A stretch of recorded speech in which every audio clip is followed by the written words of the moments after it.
Hi, my name is Paul, and this is Nairobi.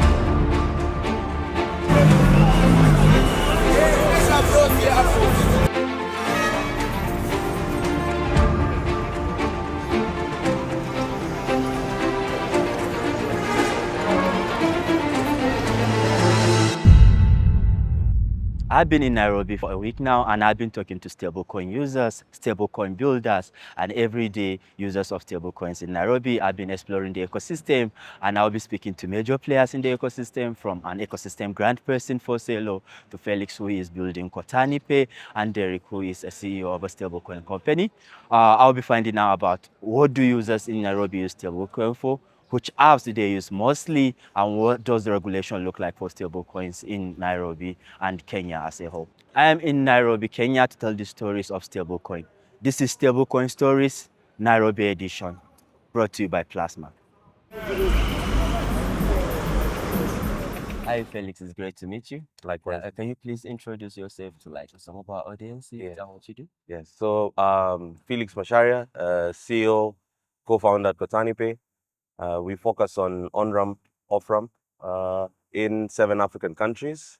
Started here in Kenya, but expanded to South Africa and a couple of other African nations. Okay. What does Kotani Pay do? So we majorly help businesses and individuals convert local currency to digital assets. It's been our experience, at least over the last 3 years, that it's mainly stable coins. At least 80 to 90% of all our transactions are stable coins, and about 80% of that is USDT. It seems to be the favorite, at least in this part of the world. Okay. I'm very curious. Like you said, you're in 7 countries already, and I'm super curious about what regulation look like across these different countries and how you're managing that. Yeah, so the landscape for regulation is very different. I will say that there are countries that you can call front runners when it comes to matters regulation. I think South Africa was the first one to spot this opportunity, and they released regulations back in 2022. And the regulations were mostly focused on crypto asset service providers, so centralized exchanges, wallets, on-ramp, off-ramp players who are offering these services. Then the other countries around South Africa. So I think in the case of Namibia and Botswana, they passed virtual asset service provider bills.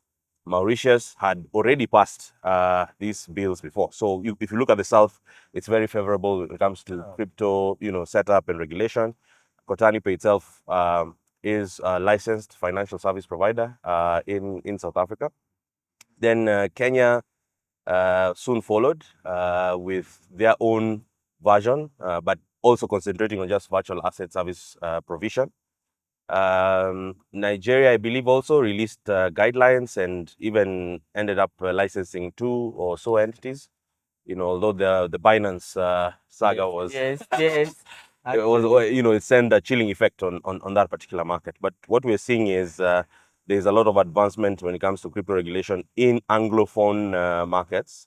Rwanda and Ghana, seeing what Kenya has done in terms of actually having a bill in parliament passed this August, has gone on to release their own guidelines as well. So at least it's becoming a more favorable environment regulation-wise. Kotani Pay does cross-border payment. How does this compare to the traditional way people do cross-border payment previously before Kotani Pay? What efficiency does stablecoins provide to these cross-border payments? Yes, yeah. So the main difference, I think, is the use of stablecoins to do cross-border, and the easiest way for you to send money to a person in Nigeria today from Kenya is obviously stablecoins. Say, for example, USDT on Tron or USDT on any other blockchain, Plasma, for example.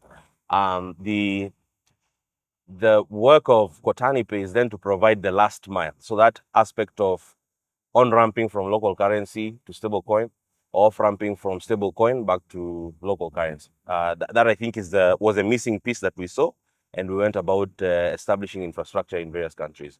But if you look at the sending money across, it's stablecoins because it's cheaper, it's faster, it's a 24/7 kind of thing. You don't stop for holidays, you don't stop for for anything. We say crypto doesn't sleep. That's what we say at least. So at least, if you look at stablecoins, they've really dealt with the payments fragmentation challenge, which we have in Africa. Payments fragmentation meaning if you're in East Africa, 98% of the population use M-Pesa.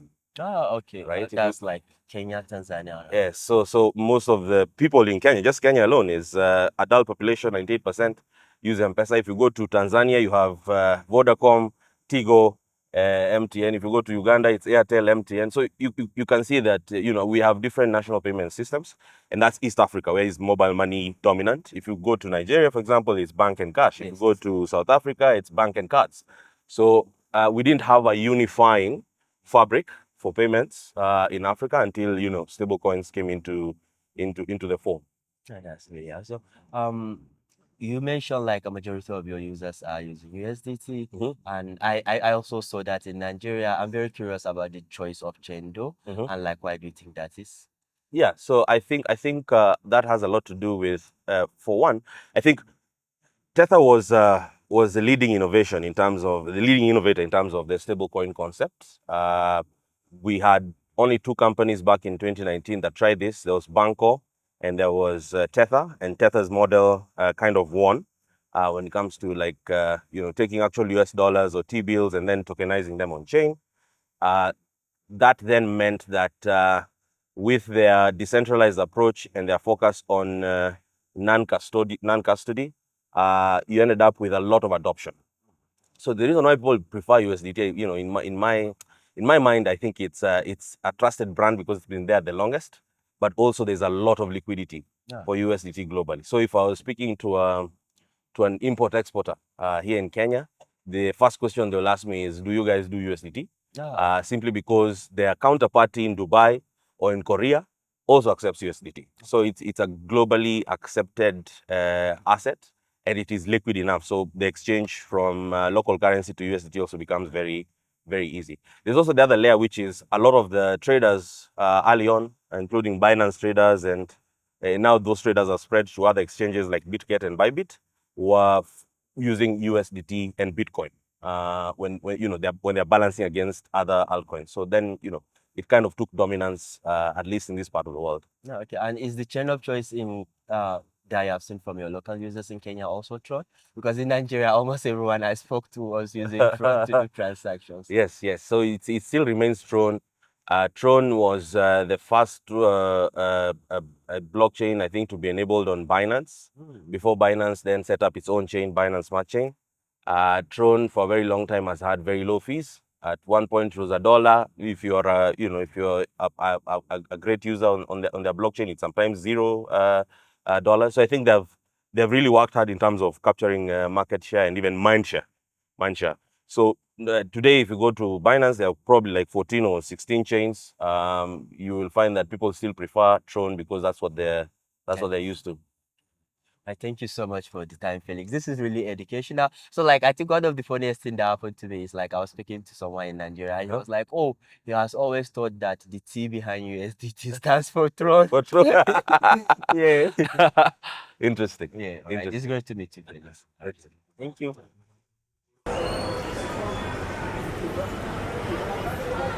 Hi, my name is Ronald Nzioki, a co-contributor at Celo Africa. Hi, Ronald. It's Hi. nice to meet you. Pleasure.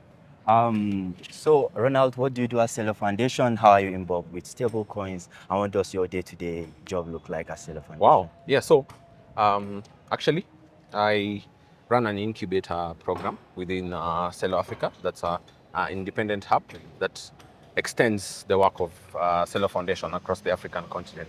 So my primary focus is to support early stage founders across the African continent that are building real world use cases on the blockchain. And as it turns out, the biggest pain point we have in Africa is payments, right? So most of the early stage founders that we support build stablecoin use cases that has been really, really taking off, man.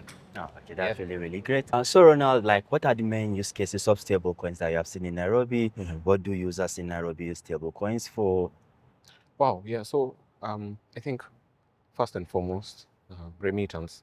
Yeah, just given that most Nairobians are young people, right? So you find that for them, they do a lot of gig work, especially with jobs abroad. And then it was very difficult to use PayPal for most of these people, right? So they opted to use stable coins for this. So we have remittance and cross-border payments mostly. And then a very small segment of the DGens use it for trading, of course, and getting to make this small arbitrage here and there. Yeah, in terms of like where most of people use, or rather, the most applications that we use in Nairobi, I'd say Binance is, I think, the biggest because the P2P just works for most people. The exchange rates are really incredible, and then we also have especially in the campus networks across the country, folks use MiniPay. And then MiniPay, that's Opera? yes, Opera. That's Opera. And then for on and off from, we have phone bank. Phone bank. Yeah. So people use phone bank to do on and off ramps.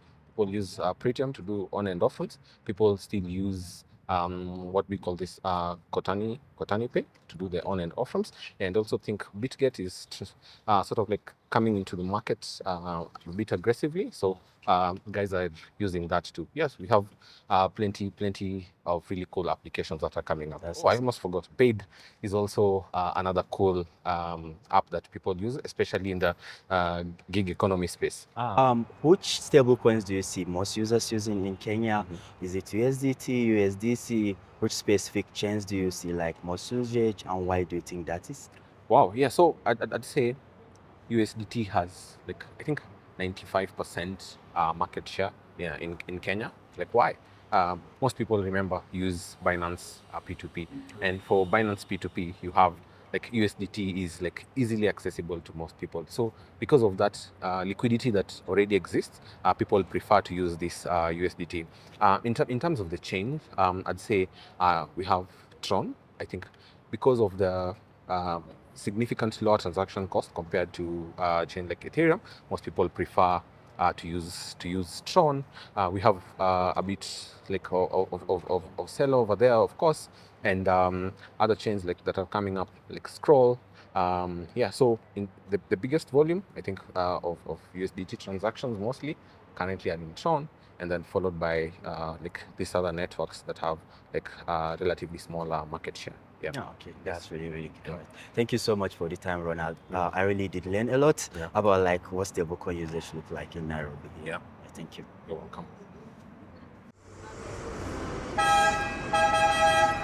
Hi, Derrick. It's great to meet you. Great to meet you too. Yeah, can you introduce yourself and what you do? My name is Derrick.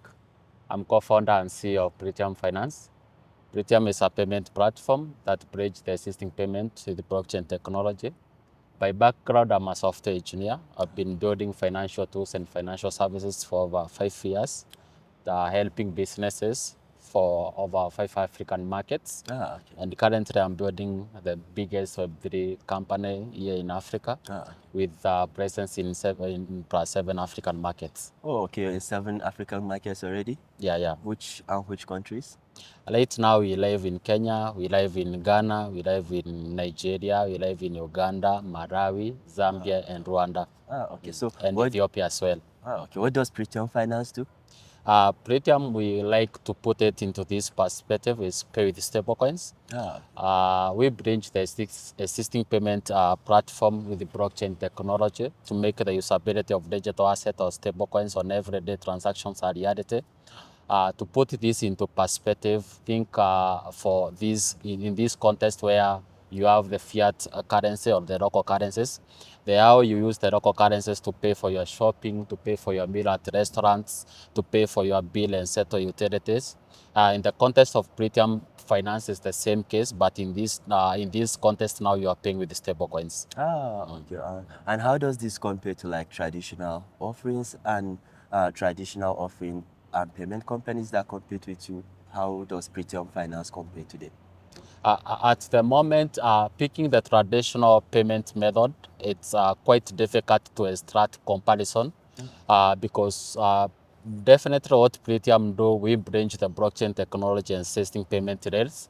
In such a way now we can't extract the comparison between the two because we just have bridge.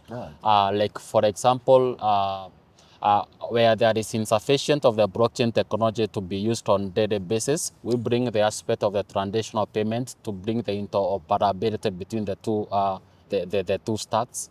Now we are speaking about the competition, basically Pretium goes an extra mile.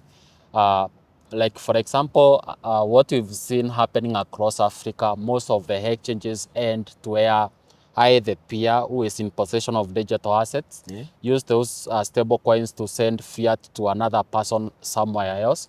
But now in the context of the Pretium Finance, we bring the aspect of the usability of the digital asset, the stable coins on everyday transactions. Now it's no longer now me sending another person individual, but it's me now using stable coins to pay for my bill at my household, like pay for my electricity, pay for the shopping at supermarkets. So we go an extra mile where now we make the usability of digital asset on everyday transaction a reality. Oh, nice. And you have Pretium Finance, which is the retail app, and you have like Pretium API, which is like the stable coin infrastructure. Okay. I'm very curious about like which stable coin do you see like a majority of your users using, and why do you think that is? Right now, since we have the two products as we speak, where now we have our standalone mobile application doing the everyday payment platform, and also now we have our payment APIs. So I may put this into two categories, where on one side, where now is our mobile app, we've seen majority of the transactions happening on the USDT level. When now we speak on the payment APIs, now it's where now you've seen the USDC taking the preeminence because now these are the businesses who are using our APIs. So we've to what our numbers are saying on one end, where now we are dealing with the end customers, we've seen the spike on the USDT, but on the other hand is the spike of the USDC. Oh, okay. What about chain choices? Is there like any particular chain that stand out, and why do you think that is? We've been in operation for over 1 year now. We started with the Celo network. Picking of the longevity which we've been on operation, still the Celo network still lead. We added base network the other day instead of the other day. So we can't really put the distinction which chain have been doing well since we've been in operation in one chain for the longest possible. Okay. Are your users familiar? Like, can you walk me through the flow of like Pretium app? Are your users familiar with which network they are using in the background, or for them it just works and they have no idea of which network is in the background and doing all of the processing? It depends with the level of the user in terms of how they understand how the blockchain network. For example, there is a user whom now we bring on board to start using Pretium, but they're already conversant with what stablecoins are. But there is another individual whom now the blockchain is a new thing to them. We are selling the efficiency of the blockchain and how they can leverage the same platform to send money to their family and friends back on. To those two categories of individual, one of them we go steps by steps to let know like which chain now to accept the stable coins, on which chain now to bring the asset from wherever they exchange to the Pretium Finance. But overall, how now we've restructured our platform and is in such a way anyone can use it. Like my grandmother can use Pretium app because we've merged all the assets into a common wallet balance. And when now you are making payments, like now if I go to supermarket and I want to pay with stablecoins, it's no longer me selecting which chain am I paying with. These wallet balance have already been merged. Okay. Now the experience that we give our users at Pretium is the experience they are used from the fiat wallet. So it's nothing different. It's the same experience from the fiat wallet or their banking app which now we have brought on board on the blockchain. So we've extracted most of the blockchain technology or stack from the overflow in such a way they feel like it's what they have been used to doing, it's what now they are using in this contest, but now the overall technology that powers the Pretium is blockchain technology. So I always ask this question: how did you get involved with stablecoins? When did you start, and why do you think like stablecoins are a more efficient way to send money and do payments? Thank you. So by background, as I said earlier, I've been a software engineer building financial services and financial tools for a couple of years. So out of my technical working for multiple fintech startups in the context of the Kenyan market, I really touched a lot of the payment rails across Africa. And out of this now, I could really see the pain and the pain and the insufficiency of these stacks, because working my former employer before now I started Pretium, we had presence in multiple African markets. But I could see the hassle of moving money from Kenya to Nigeria or moving money from Kenya to Uganda. And out of that now, touching most of the payment rails across Africa. And when now I was introduced to the blockchain, this now was like a mind blowing for me. Yes. I could see the technology that could bring the interoperability between the two payment methods. Because if you touch the payment method in the context of the Kenyan market and you touch the payment method of other African markets, it's totally different things. And the bridge between the two, it's quite unimaginable. But out of that experience now, and now introduction to the blockchain technology, I could see this might bring technology that could bring the unity between the two. And I'm super curious, what does regulation look like for stablecoins in Kenya here? Are they legal? Does the Kenyan Central Bank frown on stablecoins? What does regulation look like here? Right now, we've been on operation on a gray area, but there is a bill or the parliament which now we are hopeful things will streamline in such a way now it's become a legal kind of a business governed by the Central Bank of Kenya. And that's the same context we've seen to most of the African markets. We operate on a gray area. Crypto is not illegal. Yes. We operate on a gray area, but we are seeing the pickup of the government embracing this new technology to regularize and control it. Thank you so much for the time, Derrick. I really enjoyed this conversation and I did learn a lot. Thank you very much. I've had a great time in Nairobi talking to stablecoin users and builders, and I'll be doing more of this over the next few months. I'll go to Argentina, I'll go to the Philippines, and I'll talk to people using and building stablecoins every day. Stablecoin Stories was brought to you by Plasma, and I look forward to seeing you next time.